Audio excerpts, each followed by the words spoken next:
Magandang araw mga kakutsero. Ito na naman po ang inyong lingkod na si Jigs na magbibigay sa inyo ng giya ngayong araw ng Miyerkules, Semana Santa. Ngayon po meron po tayong 7 well-balanced races at ang start time po natin ay 5:30 ng hapon. Uulitin ko po itong aking giya ay purely review and analysis ko lamang at walang halong information. Simulan na po natin. Race number 1 dito po magsisimula ang winner take all. 3-year-old and above maiden race. Pacers, distance is 1200 meters at dito may 7 kalahok. First choice ko po rito yung veterano na sa laban at sumasali ng stakes race. Numero 7, Thunderstorm. Itong si Thunderstorm sa tingin ko mukhang siya ang malalyamado sa karerang ito. Second choice ko po yung galing sa segundo nung lubatoran niya. Numero 2, Calling Dexter, no? Nagpreba po ng 1.16.2, no?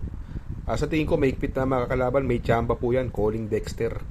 Kaya dito sa race number 1, ang pili ko po, doon ako sa numero 7, Thunderstorm. Panigundo, numero 2, Calling Dexter.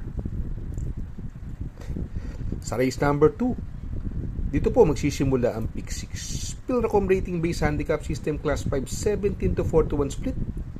Another 1200 meter distance, meron po tayong 8 kalahok. First choice ko po rito, numero 3, Hot Legs, no?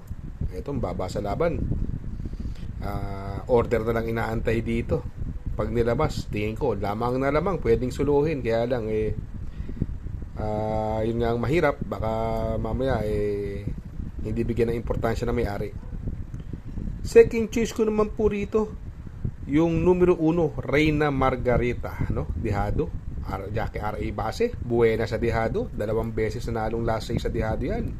Sahib at si yung kabayo ni si Primero Soldado, no?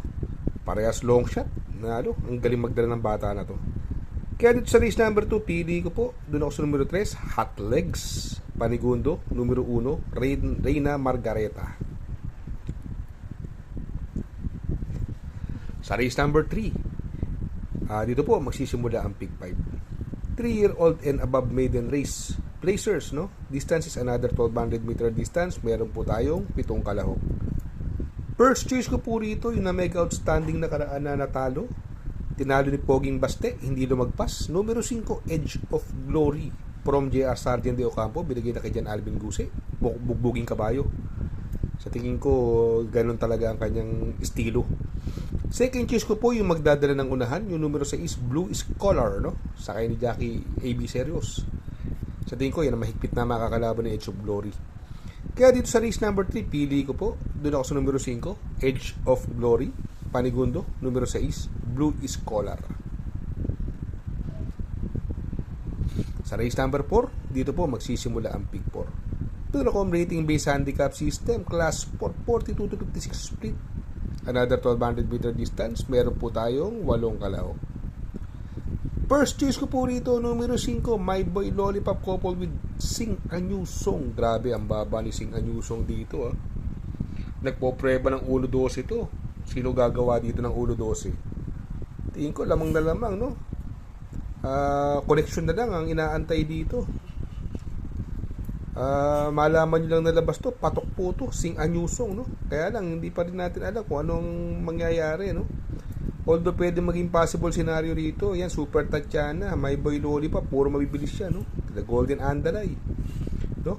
Second choice ko po rito, yung diremating kabayo, ang baba sa laban din nito, isang imported horse at mga imported din nakakalaban. Numero 7, Agent Romanov, sakay ni JT Pabilik, gamay niya po ito. Yun lang, yung distansya medyo maiksi dahil isang diremating kabayo. Pero tingin ko, pagka nagkalot siya sa unahan, pwedeng makarimati ito.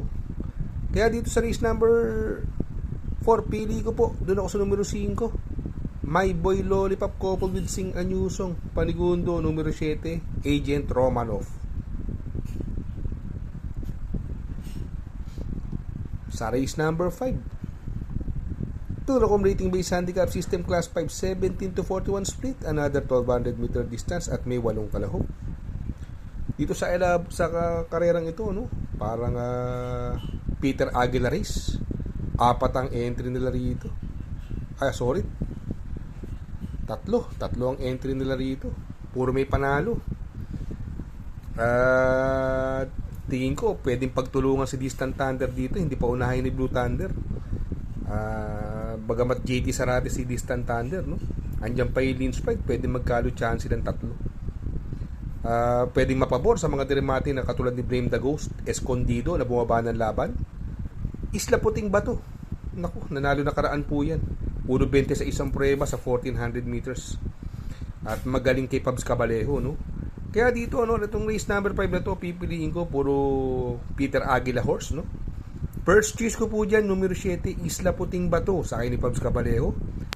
Second choice ko yung bagong babang numero 3, Escondido, sa akin ni Noel Lunar. At isasama ko pong pandiado, baka mauna. Numero 2, Blue Thunder, sa akin ni Isaac Aguila. Sa race number 6, sa penultimate race, Turacom rating based handicap system class 4, 42 to 56 split, another 1200 meter distance. Meron po tayong 8 kalahok.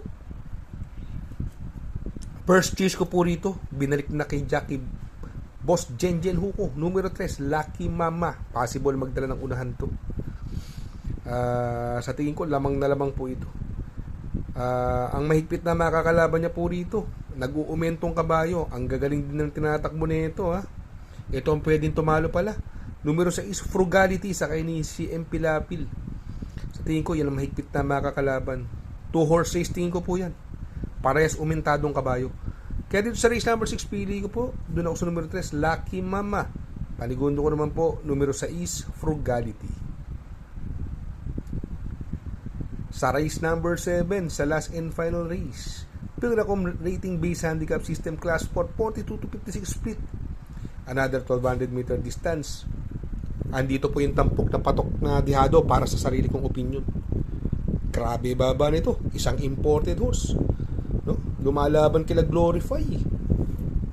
At malalakas ang nilalabanan sila Repertory, no?